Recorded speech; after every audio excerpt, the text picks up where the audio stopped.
Tere! Mina olen Katrina Laks, My Preventionist ja mul on hästi hea meel tänasel farmatseutidele, proviisoritele suunatud webinaril võõrustada doktor Mark Brašinskit. Tere Mark, kas sa oled meiega? Tere, olen täitsa olemas ja hea meel siin olla. Tere Mark ja mul on hästi hea meel, et meid on päris arvestatav hulk inimesi juba kuulama ka tulnud. Doktor Mark Brašinski on Tartu Ülikooli Kliinikumi neuroloog, vanemarst ja meditsiiniseaduste doktor, Tartu Ülikooli lektor. Mark, ma annan sulle endale ka võimaluse varsti ennast natuke tutvustada. Aga Mark, sinu kogemus Eesti Peavaluseltsi presidendina ja väga suure peavalu entusiastina annab sulle kindlasti selle tausta, mille abil tutvustada tänastele kuulajatele, millised on sagedasemad peavalud, milliseid ravimeid enamasti peavalude puhul tarvitatakse ja milliste küsimustega enamasti patsiendid lõpuks neuroloogi vastuvõtule jõuavad. Ma nüüd annan väga hea meelega sõna sulle, aga hästi lühidalt räägin veel tänasest ajakavast. Kõigepealt väikeseks ettekandeks, umbes pooleks webinari ajaks on võimalus doktor Mark Brašinskil. Seejärel arutleme teie juba ette saadetud küsimuste üle, aga anname teile võimaluse küsimusi ka webinari jooksul küsida. Palun kasutage selleks siin all oleval ribal olevat questions ja answers vormi või chatti. Aga Mark, nüüd sõna sulle. Aitäh! Praegu on käimas rahvusvaheline migreeniteadlikkuse kuu, tegelikult praegu on 2 kuud käimas, üks on LGTB teadlikkuse kuu ja teine on siis migreeniteadlikkuse kuu. Ja seetõttu, kui te jälgite või juhtute jälgima erinevaid sotsiaalmeedia kanaleid, siis hästi palju praegu räägitakse migreenist. Ma võin natuke etteruttavalt öelda, et meil on täpselt selle kuu alguses saanud valmis, nagu oleks pühendatud sellele kuule ka esimene Eestis migreeni ravijuhis, mis avalikuks tuleb nüüd sügise poole ja siis kindlasti me tutvustame selle sisu juba palju täpsemalt ja loodetavasti see aitab meil organiseerida paremini migreeniga inimeste ravi. Aga tõepoolest täna siis palutud rääkida peavaludest, mis teadaolevalt siis on kõige sagedasem kaebus inimesel üldse ja põhjustab kõige rohkem elukvaliteedi langust. Üks kõige enam elukvaliteedi langust põhjustavatest valdkondadest terves meditsiinis ja selle tõestuseks võib refereerida lühidalt ka suurt globaalset ülemaailmset tööd nimega Global Burden of Diseases, mis on publitseeritud ajakirjas Lancet aastal 2017 ja mõõdikuks, kuidas mõõdetakse elukvaliteeti, on siis selline näitaja nagu years lived with disability ehk siis puudega elatud aastate arv ja selle koha pealt migreen tuli jagama nii-öelda esimest teist kohta. Nii et äärmiselt tohutult negatiivne mõju elukvaliteedile kogu meditsiinist. Ja see on osaliselt seotud ka sellega, et migreen on väga levinud haigus. Kui me räägime üldisest migreeni levimusest, siis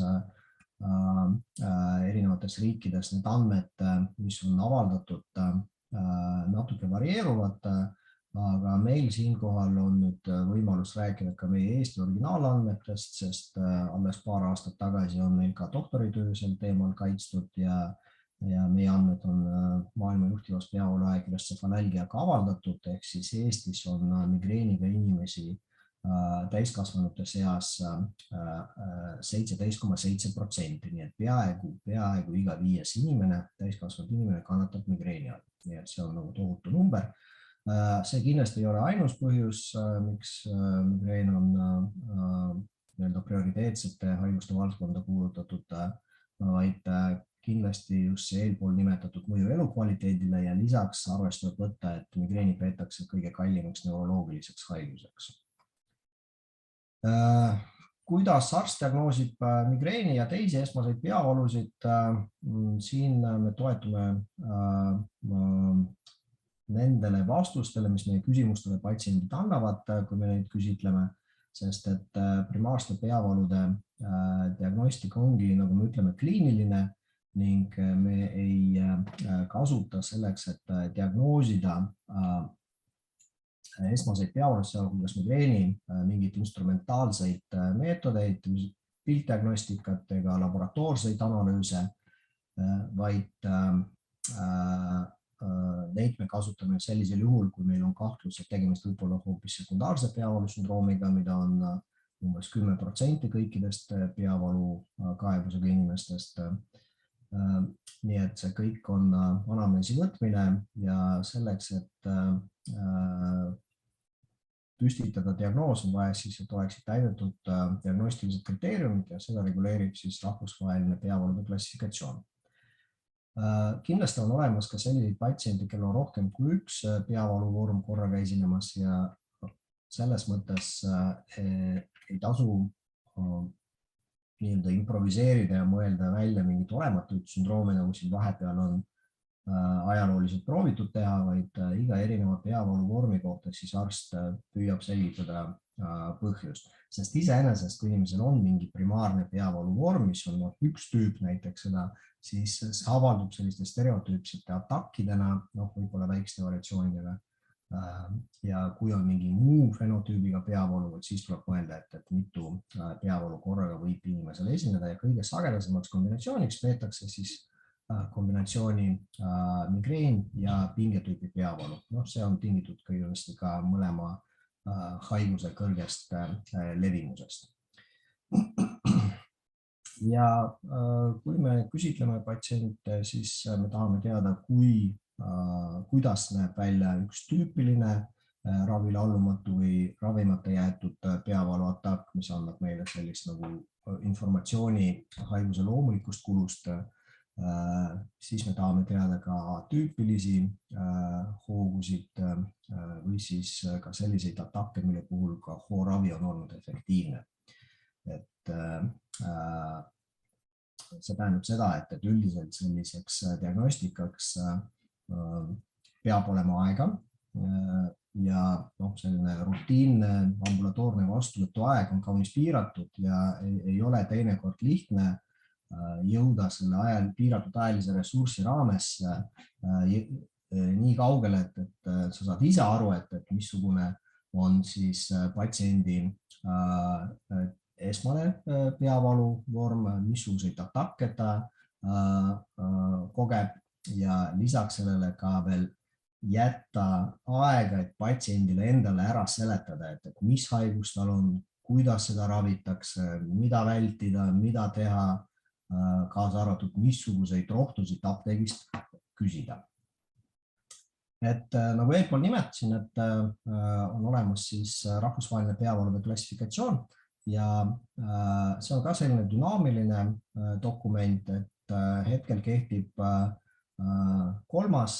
versioon sellest oma pisikeste täiendustega juba ja kui me vaatame kas või viimase 2 versiooni võrdlust, siis viimane versioon on umbes 50 lehekülge paksem juba, et on mõningaid sündroome lahti kirjutatud täpsemalt, alavorme defineeritud, samuti täiesti uusi seisundeid on lisandunud.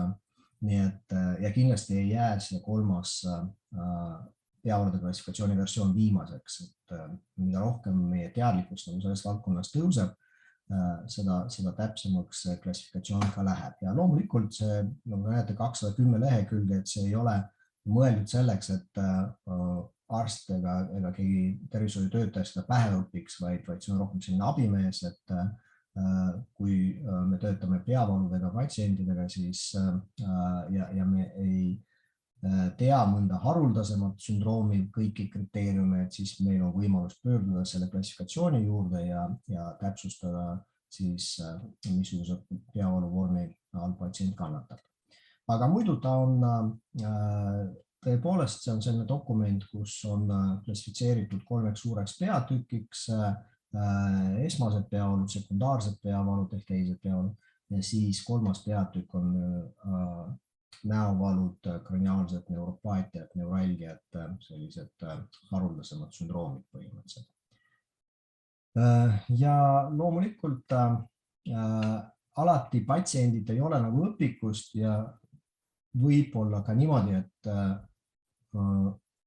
sa räägid haigega ja sa näed, et ei ole kõik kriteeriumid täidetud. Ja sel põhjusel on klassifikatsioonist eraldi välja toodud ka sellised variandid, kui me saame põhjustada tõenäolist diagnoosi kategooriat või võimalikku kategooriat. Nii et ja kusjuures see kajastub ka epidemioloogilistes uuringutes, ehk siis nagu ma enne ütlesin, et erinevates piirkondades epidemioloogilised andmed migreeni levimuse koha pealt on natuke erinevad ja see sõltubki juba kas või sellest, et missuguse diagnostilisi kriteeriume on uurimisgrupp kasutanud, kas väga rangeid, kindlaid või on juurde võetud ka tõenäolise migreeni diagnoosi kriteeriume. Nii et nagu ma juba ütlesin, rõhutan veel kord, et mitte kõigil patsientil ei ole kõiki migreenooseid tunnuseid näiteks korraga ja mitte igasugune migreen ei ole täpselt ühe puuga mõõdetav. Kõige sagedasemad on siis esmased peavalud ja nendest kõikidest peavaludest nad moodustavad umbes 90%. Nii et suhteliselt loogiline, et kui me seda gruppi ehk migreeni, pingetüüpi peavalu ja kobarpeavalu ja trigonaalautonoomseid peavalusid teame, siis üpris suure tõenäosusega me saame korrektselt diagnoosi inimesele panna ja sealt tulenevalt ka valida talle kõige paremat võimalikku ravi. Et see on ainult selline snapshot sellest, kuidas näeb välja klassifikatsiooni sisukord, nagu ma ütlesin, et see ei ole mõeldud päheõppimiseks ja õnneks rahvusvaheline peavalu selts on pannud seda klassifikatsiooni ka digitaalsesse vormi ning see on avalikult kättesaadav aadressil ICHD-3.org ja seal on võimalik klikata igal konkreetsel diagnoosil ja lugeda täpsema diagnoosi kriteeriumi koos ka lühikeste kommentaaridega, nii et see on digitaalseks juba kätte läinud, kogu maailm läheb digitaalseks. Ja kuna ma ütlesin, et peamist rõhku paneme migreenile ja lisaks mainime paari sõnaga ka seda kõige sagedasemat migreeni komorbiidsust ja see on pingetüübi peavalu, siis esmalt võib-olla tõesti tuletaks meelde, et mis asi see pingetüübi peavalu on, mille sellised eluaegse levimuse uuringud on näidanud, et kogeb 80–90% elanikkonnast. Näiteks üks Taanis läbi viidud uuring, mis väntas 15–20 aastat, näitaski, et eluaegne pingetüübi peavalu levimus neil oligi 89%. Loomulikult sellest enamus moodustavad need nii-öelda harvad pingetüübi peavalud, mis ei ole üldse sellist arstliku konsultatsiooni väärt probleemid, vaid loomulikult need inimesed võivad sattuda peamiselt siis apteeki ja küsida peavalu rohtu põhimõtteliselt. Ka pingetüübi peavalu puhul need kõrged levimusnäitajad on seotud sellega, et on omajagu sellist sotsiaalmajanduslikku mõju, aga see kõige enam kehtib eeskätt just väga sagedaste episoodiliste või krooniliste pingetüübi peavalu vormide korral. Ja need 3 alavormi siis pingetüübi peavalu puhul ongi harv episoodiline, kui patsiendil esineb siis pingetüübi peavalusid vähem kui kord kuus, sage episoodiline 1–14 päeva kuus ja krooniline, kui inimesel on vähemalt 15 päeva kuus pingetüübi peavalusid. Neid võib veel eraldi alaklassifitseerida selle järgi, kas inimene tajub sellist perikraniaalsete lihaste, eeskätt kaelalihaste toonuse tõusu ehk kaelalihaste pinget või mitte. õigemini see peab olema sellisel juhul objektiviseeritav, et igat seda alatüüpi saab veel eraldi diagnoosida, kas ta on peritoneaalste lihaste pingega või pingeta.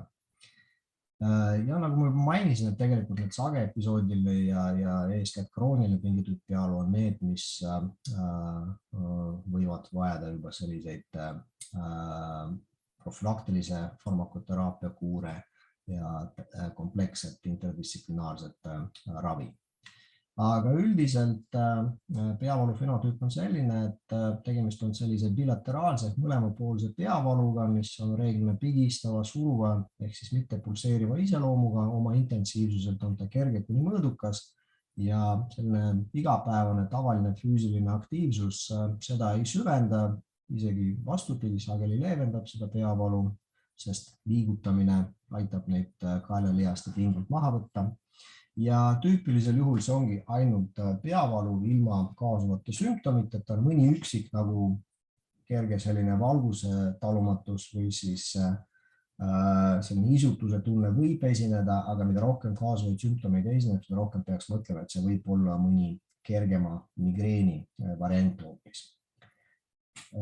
Ja nagu ma ütlesin, valdav enamus inimesi kogeb siis episoodilist vormi, mis tähendab seda, et nende kõige põhiline teadlikkus peab olema seotud just sellega, missugused valuvaigistid on siis nendele näidustatud, mis on kõige efektiivsemad ja ohutumad. Ja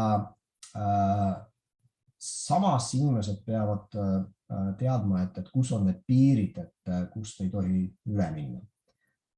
Ja selle järgi või kogu selle teema juures pingetüübi pealu hooravi on ideaalis monoteraapia ja tegemist on siis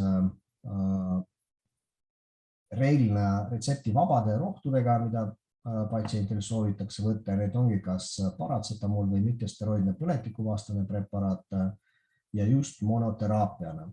Ja selliseid analgeetikume kasutades inimesel ka ravimite liigtarvitamise risk on madal ja öeldakse, et see hakkab sinna juurde tekkima, kui võtab 15 päeva kuus või rohkem, sest kõik ülejäänud variandid, kas need samad preparaadid kombineerituna omavahel või siis muud analgeetikumide grupid, need juba on kõrge riskiga ja seal ei tohi ületada annust 10 päeva kuus.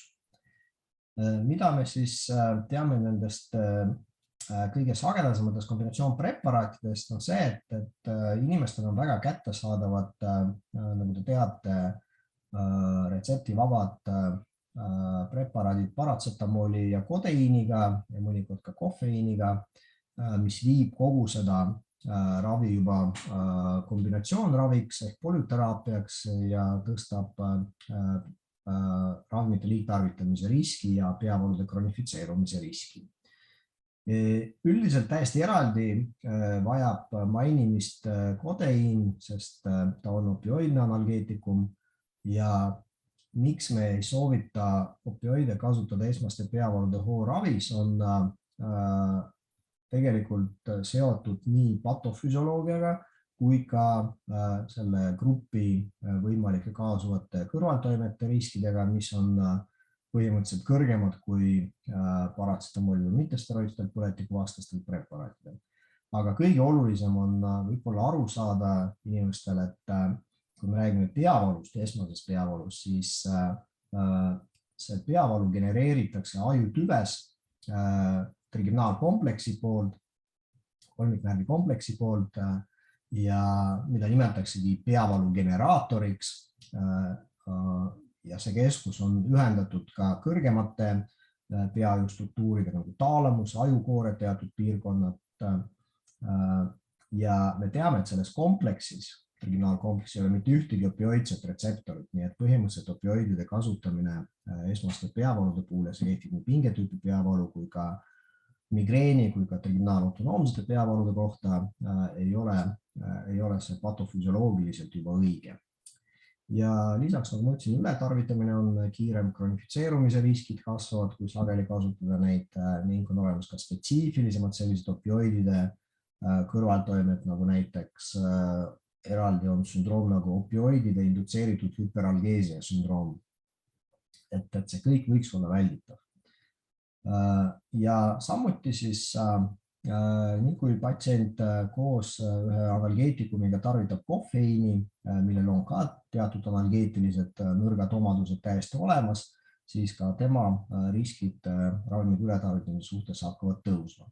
Loomulikult, kui ta seda teeb kord kuus, 2 korda kuus või kord aastas, siis mitte midagi halba ei juhtu, aga siin on oluline nagu pikemas perspektiivis nagu jälgida patsiendile endile, et kui sageli nad vajavad sellist ravimid, kui selline tõusutrend peavalupäeviku põhjal on esile tulemas, siis kindlasti ei ole see kõige ohutum lahendus.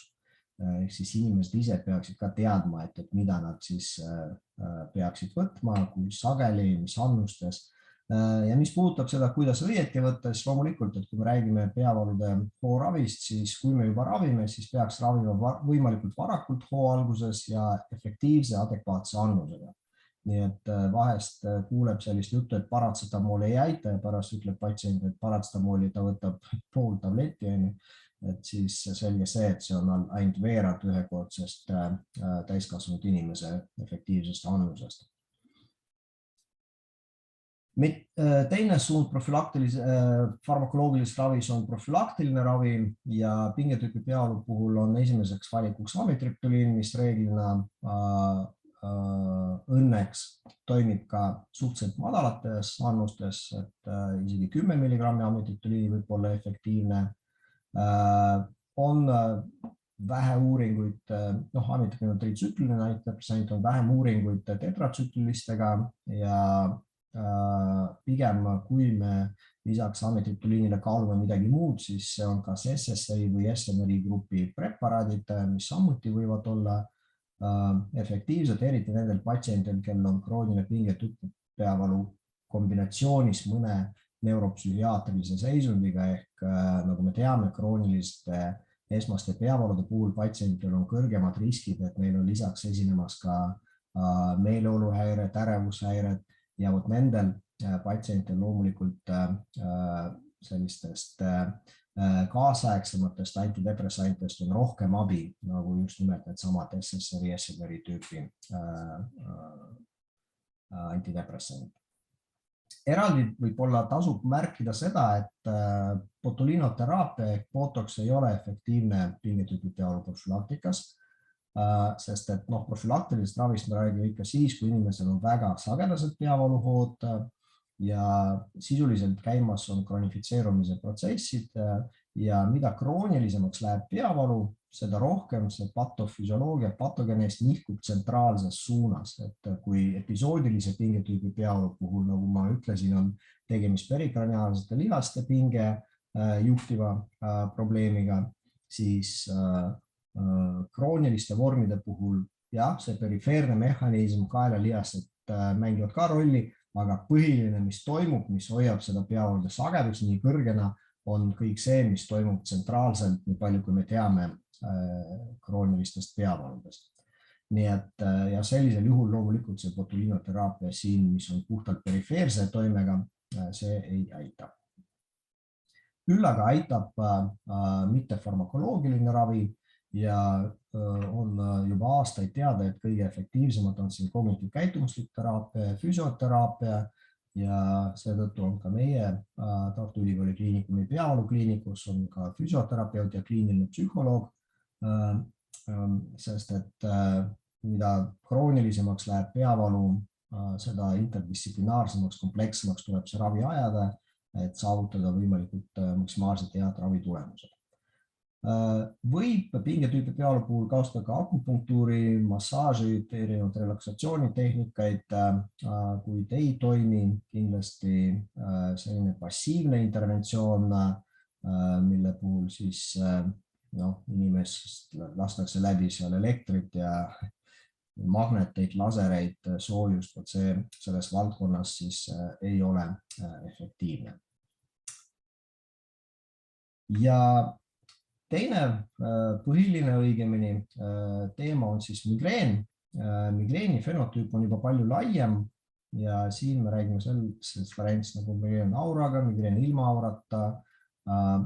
Kusjuures auraga migreenil on veel oma terve rida alavorme.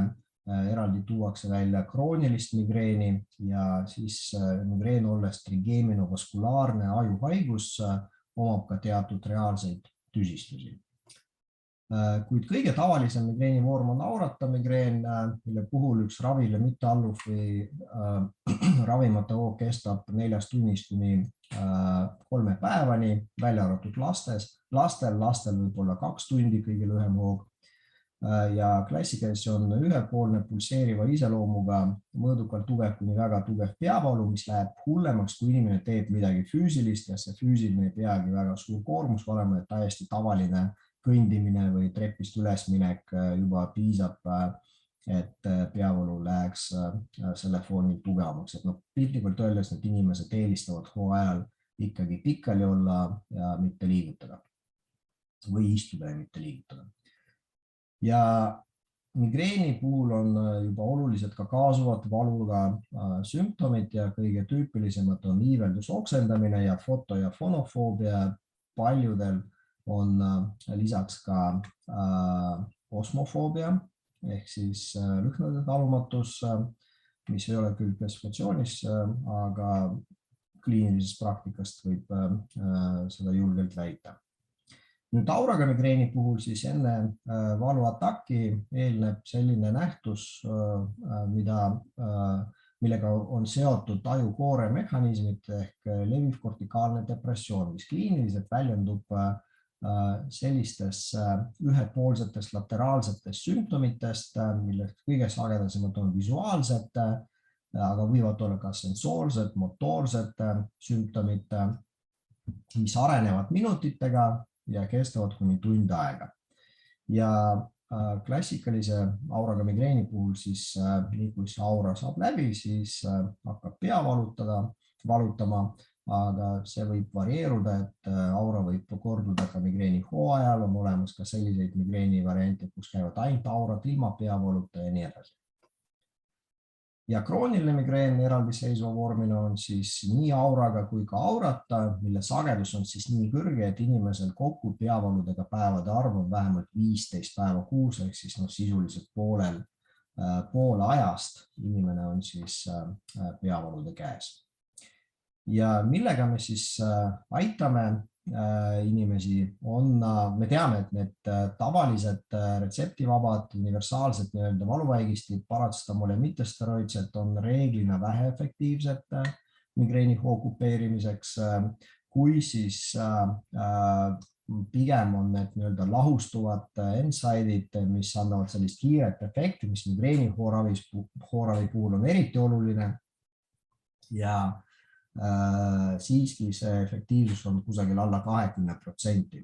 Aga sisuliselt kuldse standardina on meie on siis triptaanid, mida Eestis on siis 4 konkreetselt kõige rohkem kasutusel olevat triptaani. Ergotamiin on meie piirkonnas on oma elu ära elanud, seda pigem kasutatakse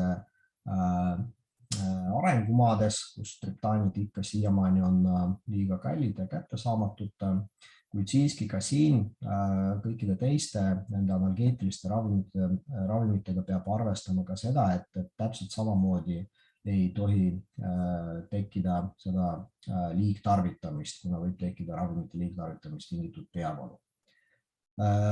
On olemas selline migreeni tüsistus nagu migrenoosne staatus, mille puhul me teame, et need tavalised ka migreeni spetsiifilised valuvaigist nagu triptaanid ei ole üldse efektiivsed, ei kupeeri hoogu ja see kestab üle 72 tunni, võib nädal, isegi paar kesta üks migreeni staatus ja seal kõige efektiivsem ravi või praktiliselt ainus ravi, mis võib aidata reeglina on glükokortikosteroidid, kuigi on ka väiksemaid uuringuid, kus on näidatud ka intravenoose valproaadi efektiivsust ja ka üks uuring, kus väga ravirefraktaarse migreeni staatuse puhul oli abiks propofol, mis muidugi eeldab kindlasti sellist haiglatingimusi. Nüüd praegusel ajal me elame väga huvitaval perioodil, sest et kui võtta, mis on nüüd viimase mõne aasta jooksul turule tulnud ja mis on mõne aasta jooksul veel tulemas, siis migreen on nagu ülitormiliselt arenev valdkond, sest kokku on välja arvutatud, et selle perioodi jooksul on tulnud just või tulemas 12 erineva toimemehhanismiga ravimgruppi, mitte ühest grupist 12 ravimit, vaid täiesti erinevaid ravimgruppe.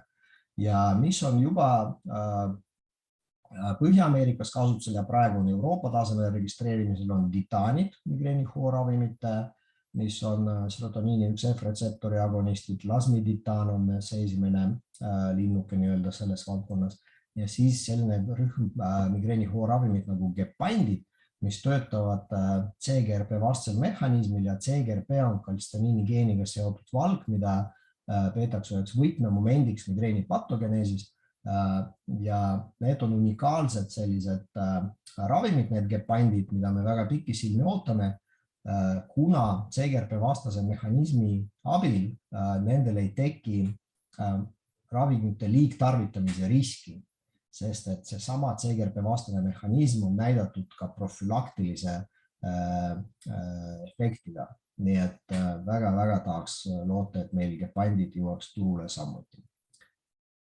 Profülaktiline ravi praeguse seisuga on selline, et esimeseks valikuks ja millal üldse näidustatud profülaktiline ravi. Et profülaktiline ravi on näidustatud siis, kui inimesel on vähemalt 4 peavalupäeva kuus ja esimeseks valikuks on ikka esialgu veel suukaudsed mittespetsiifilised preparaadid, nagu mittekardioselektiivsetest beta-blokaatoritest propranolool, antikonvulsantidest eeskätt topiramaat, antidepressantidest siis kas amitriptyliin või siis venlafaxin duloxetin, mis on mõlemad SNR-id ja teise valikuna on siis monoklonaalsed antikehad ehk need maabid, mis on CGRP vastased uued molekulid, jutumärkides nimetatakse bioloogiliseks raviks, kuigi see ei ole päris nii. Ja siis kroonilise migreeni puhul ka Botox, mis on näidustatud samuti profülaktiliselt. Nüüd, miks ei ole need migreeni spetsiifilised monoklonaalsed esimene valik? Siin on põhjus ainult rahas, sest nad on kallid ja praegu neid üldse Eestis ei kompenseerita ja seetõttu ei ole nad esimese valiku preparaadid, kuigi nad ongi selektiivsed, eksklusiivsed migreeni enda profülaktikumid. Ja me oleme ka mitme patsiendiga, kellega me oleme hästi kaua töötanud, et aidata inimest ja ei ole väga õnnestunud saanud monoklonaalsete antikehade abil väga häid tulemusi. Loomulikult mitte garanteeritud, mitte universaalne, aga päris kõrge efektiivsuse protsent ja väga hea ohutuse profiil. Ja lisavalikuna on arenemas ja on ka turul juba mõningad variandid, millal saab kasutada ka neuromodulatsiooni, eeskätt nahakaudset elektristimulatsiooni, mis samuti on näidatud teatud efektiivsusega. Ja kuidas me jälgime siis neid patsiente? Esiteks juba kõik algab sellest, et tuleb õiget diagnoosi püstitada ja kui inimesel on teada, et mis tal siis peavalude sagedus on, see aitab lahendada seda küsimust, kas patsiendil on episoodiline või krooniline peavaluvorm ja siin tulebki üle täpsustada kõik päevad kuus, millal patsient peavalu üldse tunneb. Siiamaani on see kõik toimunud paberpäevikul, aga me teame, et need kipuvad ära kaduma ja siis ka unustatakse täita neid sageli, aga kuna meie see digitaliseerimine on meie ühiskonnas on üpriski kõrgel tasemel, et siis digitaalsed peavalupäevikud on praeguseks ma võin julgelt arvata, et lähimal ajal muutuvad juba päris standardiks, aga tohutult kiiresti arenev valdkond. Ja tegelikult peavalupäeviku põhjal saab ka inimest nõustada kas või selles mõttes, et kas tema peavalude sagedus on ohutu selles mõttes, et jätkata iseenda ravi ainult analgeetikumidega või mitte. Ja kui inimene tuleb ja ütleb, et tal on 4 väga tugeva peavalupäevaga atakke iga kuu, siis ei pruugi ta kohe raporteerida neid kergemaid peavalusid ja kogu seda ravimite tarvitamise sagedust ja loomulikult mõlemad, nii paberpäevik kui digitaalne päevik eeldavad ka seda, et patsient seda korralikult täidab, kui tõenäoliselt korralikult täidab, on digitaalse lahenduse puhul kindlasti palju kõrgem. No ja lisaks loomulikult võiks nagu kogu see informatsioon liikuda ka digilukku, ehk siis kui patsient, kes töötab regulaarselt peavalukliiniku spetsialistidega, et see info jõuaks patsiendilt arsti töölauale ja selle võrra vähem tuleb siis aega kulutada patsiendi käest küsides kogu seda infot ja saab otse patsienti nõustada edasi ravi osas. Selle kõige juures tuleb alati meeles pidada, et 10% peavalust on sekundaarsed ja üldine mõiste, mis defineerib sekundaarset peavalu, ongi selline peavalu, mis on tekkinud tihedas ajalises seoses mõne teise haigusega, mis on võimeline peavalu põhjustama. Ja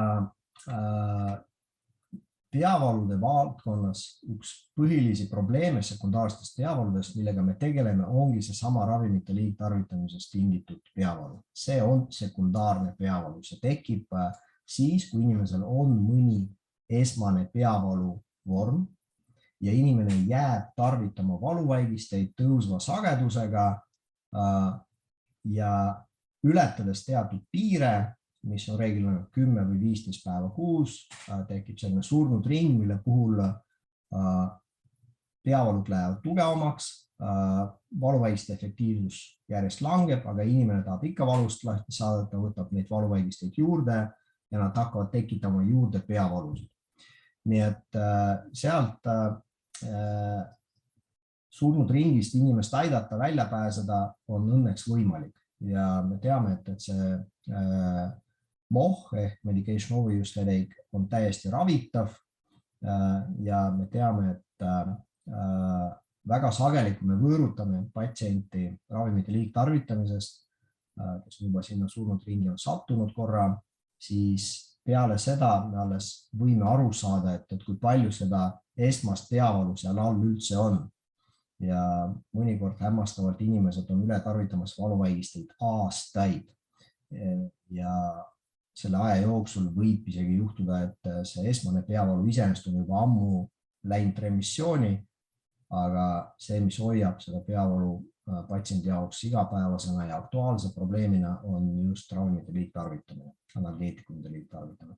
Ja nagu ma ütlesin, me ootame selles mõttes väga pikisilmel gepantide saabumist, kuna nendel seda MOH-i riski teoorias ei tohiks olla ja seetõttu see on täiesti valik nendele patsientide jaoks, kellel on kõrge sagedusega migreen, sest et praeguse seisuga on niimoodi, et võib olla niimoodi, et profülaktiline ravi patsienti peavalu sagedust piisavalt ei alanda ja samas ta ei tohi ka valuvaigisteid palju võtta, mis tähendab seda, et teatud päevade arv 6 inimesed lihtsalt on valuga maas ja lihtsalt kannatavad seda, mis loomulikult ei ole väga mõnus pehmelt öeldes. Nii et see on selline lühike ülevaade, mida tahtsime siis teiega täna jagada. Loodan, et oli sellest ka kasu ja oli huvitav. Ja tänan tähelepanemast.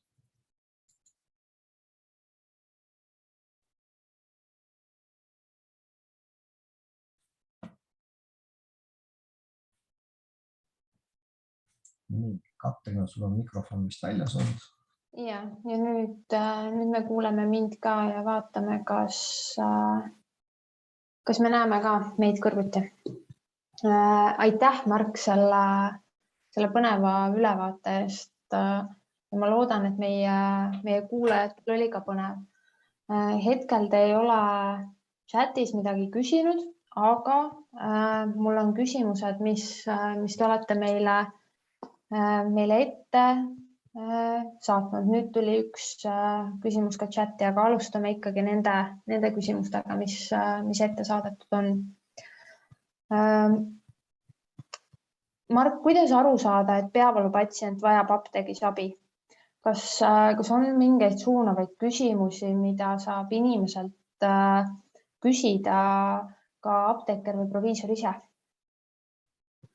Mõnes riigis on isegi olemas sellised projektid või koostööprogrammid, kus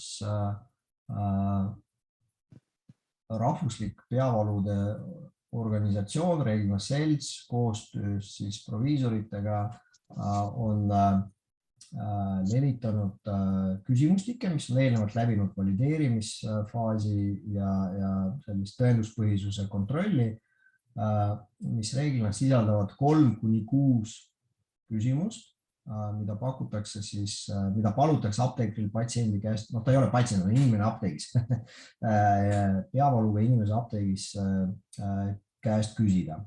Ja selliseid küsimustikke on siin Eestis ka tsirkuleeritud tegelikult siin mõned aastad tagasi, mis on lihtsalt tõlgitud inglise keeles, et nendel ei ole nagu sellist valideerimisprotsessi läbitud Eesti tingimustes, selleks on vaja kedagi tublit inimesi, kes oleks motiveeritud seda ükskord ette võtma ja siis võiks Eesti apteekidesse ka tutvustada sellist või kuidagi nagu muuta seda rutiiniks, et kui inimene tuleb sinna apteegikassasse valuvälgistiga, et 2-3 või 3 lühikest küsimust ja ongi selge, et kas tema valik on õige või mitte. Esimene küsimus on loomulikult, et milleks teil valuvaigist ja kui vastus on peavalu, siis kas seda ravimit on teile arst soovitanud või mitte ja kui arst soovitas, siis seal muud enam vist ei ole vaja küsida tõenäoliselt, aga kui ei, siis küsida, et kui sageli inimene seda vajab, et peamiselt oleks minu nägemuse soovitus läheneda praegusel ajahetkel niimoodi, aga loomulikult, kui me millalgi suudame seda Eesti põhist uuringut läbi viia ja eesti keeles valideerida sellist küsimustikku, mis oleks apteegis kiiresti kasutatav, siis seda võib ju lausa süsteemiks muuta proovida. Kui me hüppame võib-olla sammu edasi nende inimeste juurde, kes oma peavalusid jälgivad, siis kuidas või kas üldse võiks ka apteekrid ja proviisorid kasutada peavalupäevikut või digitaalset peavalupäevikut apteegis nõustamiseks või mis need kriteeriumid võiksid olla, mida nemad võiksid kõige rohkem jälgida? Kuna apteegi satub suvaline inimene põhimõtteliselt, et loomulikult vaadates seda peavalupäeviku infot, see aitab paremini nõustada, see on vaieldamatu, see on kindel, sest et tegelikult apteek ei ole ju sellise arstliku konsultatiivse tegevuse koht. Aga kui satub inimene, kellel on näha, et ta tegeleb nagu sellise riskantse eneseraviga, siis kindlasti selleks oleks kõige kiirem moodus, kui patsiendil on see peavalude sagedus dokumenteeritud.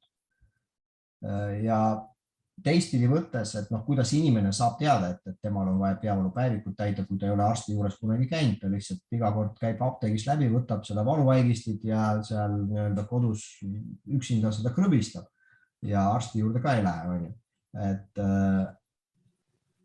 Et sellises olukorras suunata patsienti seda peavalupäevikut täitma, seda võiks teha iga etapp, mis puutub kokku nende patsientidega põhimõtteliselt. Et me räägime siin mitte ainult arstiabist, vaid me räägime siin ka õendusest näiteks, me räägime siin ka tõesti apteegis inimeste nõustamisest, et kui inimesel on ikka korduvad peavalud, et siis öelda talle, et teate, et teie enda kasuks ja ohutuse mõttes ja võib-olla ka efektiivsema ravi leidmise mõttes oleks efektiivne, millest tuleks alustada, on see, et pidada peavalupäevikut, panna kirja, kui sageli teil pea valutab ja kui sageli te valuvaigisteid võtate. Sest tegelikult see on see baasinfo ja see on iseenesest väga lihtne.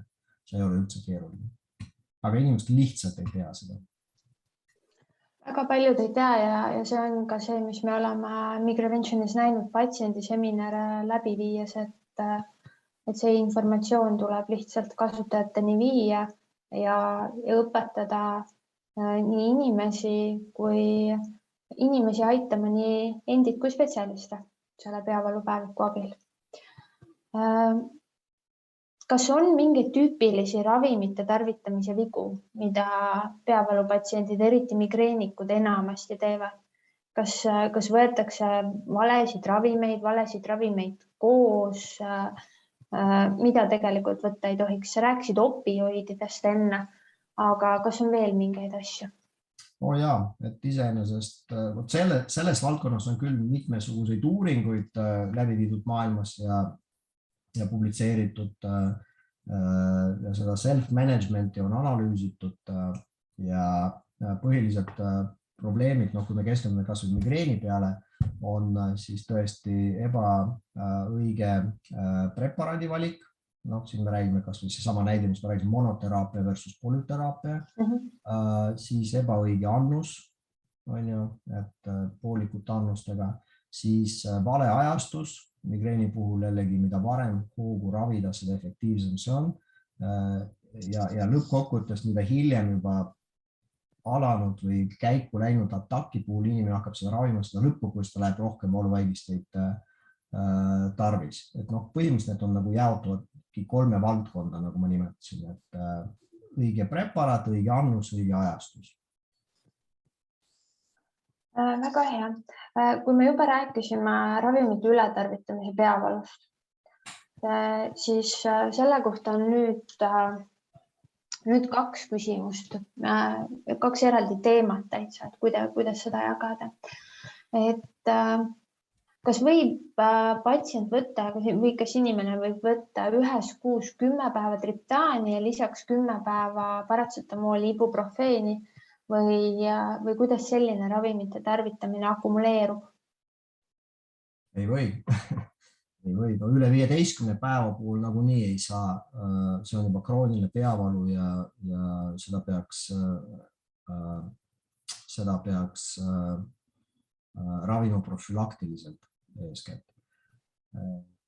Nii et kõige lihtsam meeldejät on ikkagi see 15 päeva kuus kokku, et pigem seal võib tekkida see küsimus, et inimene võtab 10 päeva triptaani ja 5 päeva ibuprofeeni või paratsetamooli näiteks, mis on kõige sagedasemad ehk monoteraapiana.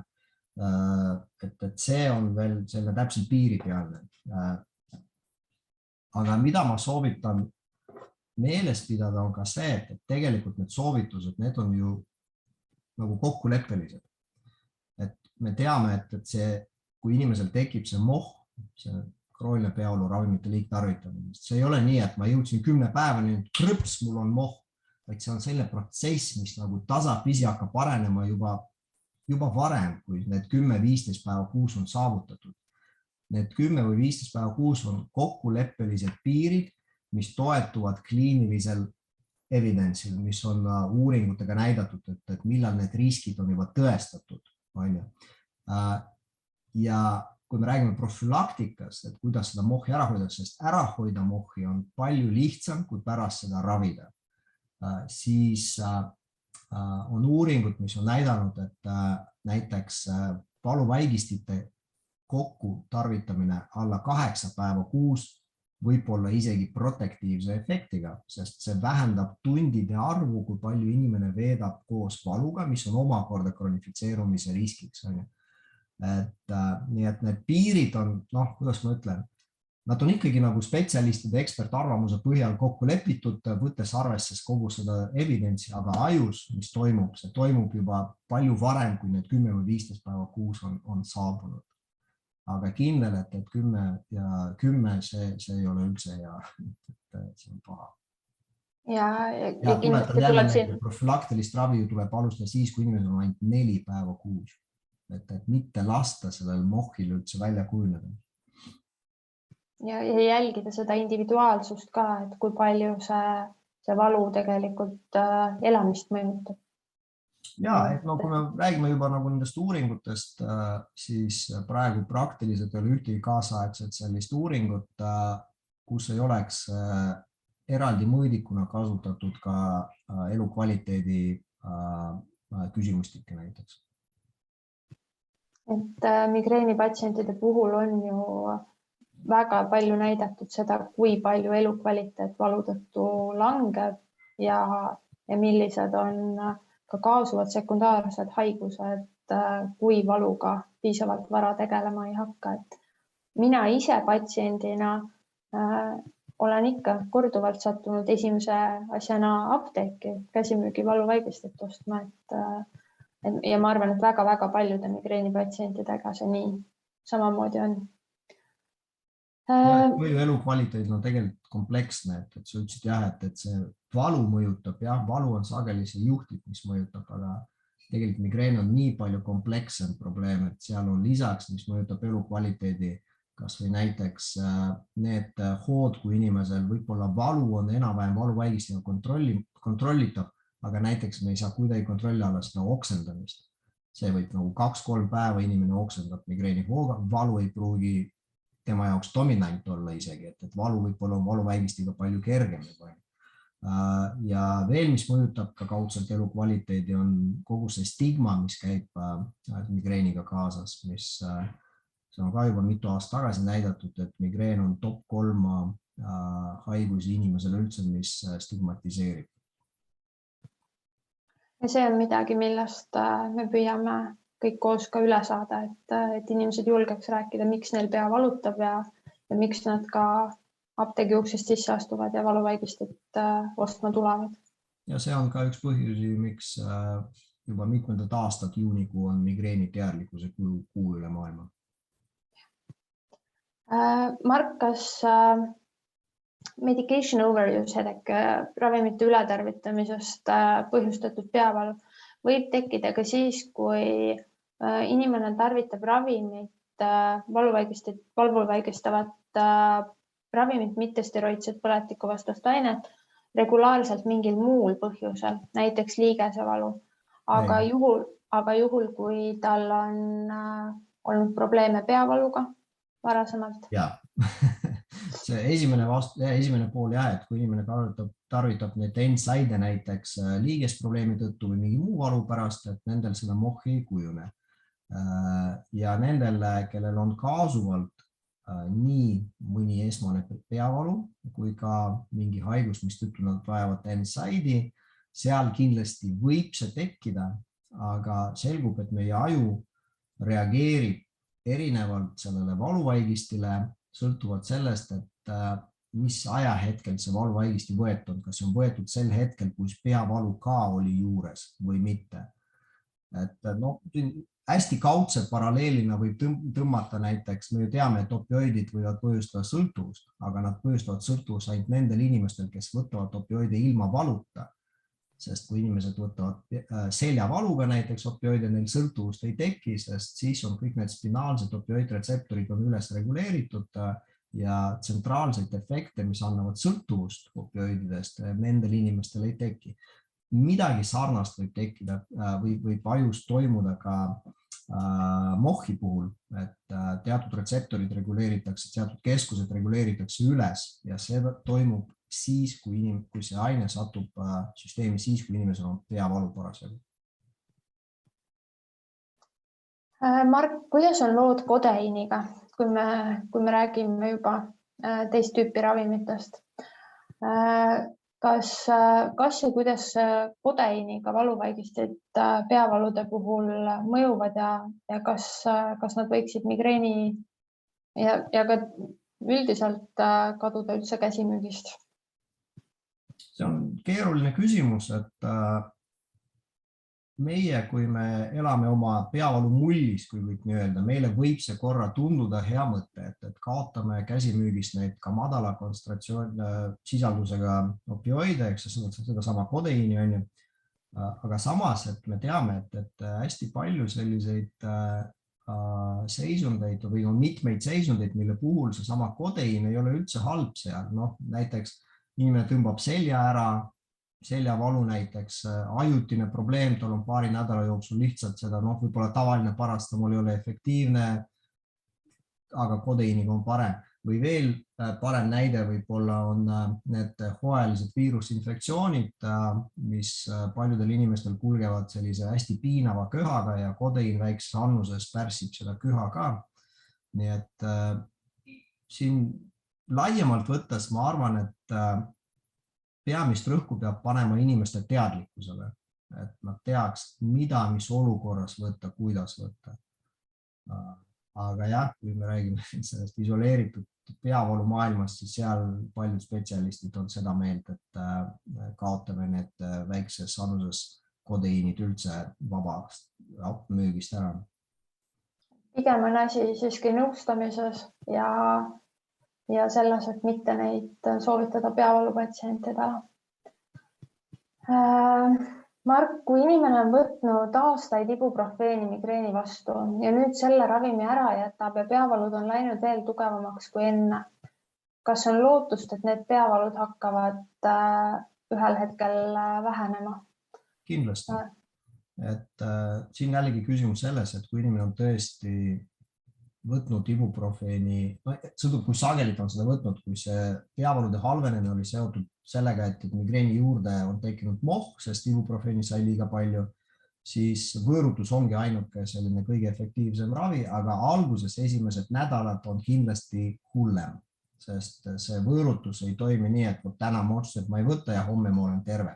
Ei, nii ei käi, et seal võõrutuse esimene, kui 1-2 nädalat on tõesti võib-olla ma ei taha siin väga dramaatiline kõlada, aga põrgusest, et valuvaist võtta ei tohi, pea valutab, piiveldab, inimene oksendab, et ongi kehv, on ju.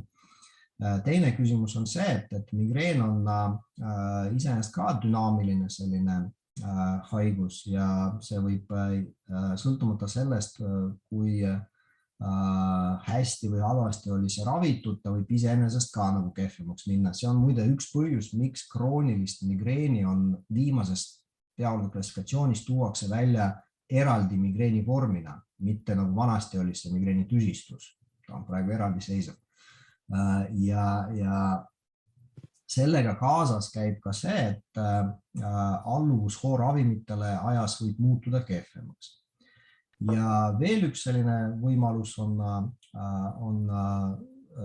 lihtsalt selles, et tegelikult kui me räägime üldisest migreeni hoogude alluvusest suukausta analgeetikumidele, siis selge see, et triptaanid, olles palju spetsiifilisemad migreeni hooravimid, nad ongi esimene valik võrreldes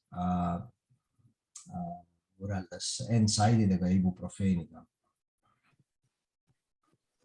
Aitäh, Mark. Täpsustus ma juba loen, et antud patsient on nüüd olnud 2 kuud ilma ibuprofeeniga, peavad ikka tugevalt.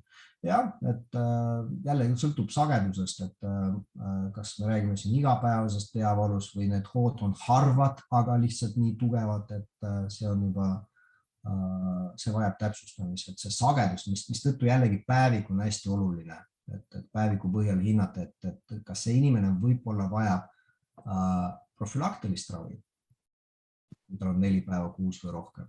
Või kui tal on harvemad, aga lihtsalt tugevamad hood, siis ikkagi minna migreeni spetsiifilisemate hooravimite juurde. Näed, ja lõpuks hakkas meile tuleme nii põnevaid küsimusi, et laseme selle ühe küsimuse veel läbi, vastame selle ära ja siis küsin mina sult veel ühe viimase küsimuse. Kas MOHi raviks oleks parem järk-järgult valuvägiste vähendamine, annus ja või sagedus või päeva pealt lõpetamine? See võtab selle teema nii hästi kokku. Jah, see MOHi teema tõesti võtab hästi kokku, sest et see sõltub sellest, missugust ravimgruppi patsient on üle tarvitanud. Kõiki valuvaigisteid võib lõpetada paugu pealt, välja arvatud opioidid ja bensodiasepiinid. Et neid tuleb tiitrida allapoole, enne kui sa päris lõpetad. Ja need uuringud on näidanud, et kui me nüüd võõrutame järsku, mitte ei hakka vähendama tasapisi sagedust ja annust, siis me saame kiiremini inimest aidata, et ta saaks mohhist lahti. Aga need esimesed päevad, kui järsku see ära lõpetada, on natuke raskemad kui nendel, kellel sa tasapisi lõpetad. Aga samas, kui sa tasapisi lõpetab, siis see võõrutuse protsess venib päris pikaks. Et enamasti me patsientidega arutame mõlemat varianti. Kindlasti paneme juurde profülaktilist ravi ja mõni patsient otsustab, jah, ma olen nüüd valmis, ma nüüd isegi sellised ütleb, ma võtan nüüd haiguslehe nädalaks või nii palju, kui mul vaja, aga ma teen selle võõrutuse paugu pealt ära, siis ma saan kiiremini oma elu tagasi. Aitäh, Mark. Minu viimane küsimus sulle. Kui sa ei oleks peavaludele spetsialiseerunud neuroloog, vaid oleksid proviisor mõnes toredas Tartu apteegis, siis ja sinu juurde tuleks inimene, kellel on korvitäis erinevaid valuvaigisteid, siis mis need 3 asja oleksid, mis sa temalt küsiksid või kuidas sa prooviksid teda nõustada? Esiteks mul selle mütsi alt välja saada on väga keeruline, kuna ma elan peavaluarsti mütsi all kogu aeg. Et mõnesse teise rolli endast panna ei ole lihtne ja ma ei ole nagu kindlasti ka spetsialist teistes valdkondades, ehk siis minu need soovitused saavadki olla ainult selle, kuidas ma ütlen, ikka läbi peavaluarsti vaatevinkli. Et sest kui ma hakkan soovitama midagi sellest, kus ma ei ole pädev, et siis parem ärge kuulake mind. Aga jah, et kuna peavalu vaatevinklist vaadatest ma küsiks, mille vastu need kõik peavalu või need valuvaigistid on välja kirjutatud, mis on nendest kõige efektiivsemad, kõige paremini aitavad ja ma ei saa kuidagi mööda, et kui sageli te neid reaalselt võtate. Siis prooviks sealt edasi liikuda järgmiste küsimustega. Jaa, sest et sa küsisid 3. Mul on 30. Aga suur aitäh, Mark, sulle. Suur aitäh meie kuulajatele. Ma väga loodan, et migreenist teadlikkus sellel migreeni teadlikkuse kuul tõusis ja et selle teadmise abil, mis Mark täna jagas, on võimalik inimesi apteekides natukene paremini aidata. Kui teil veel küsimusi jäi ja tahaksite neid küsida, palun saatke need info@microvention.com ja proovime neile ka vastused leida. Aitäh teile ja mõnusat teisipäeva õhtut!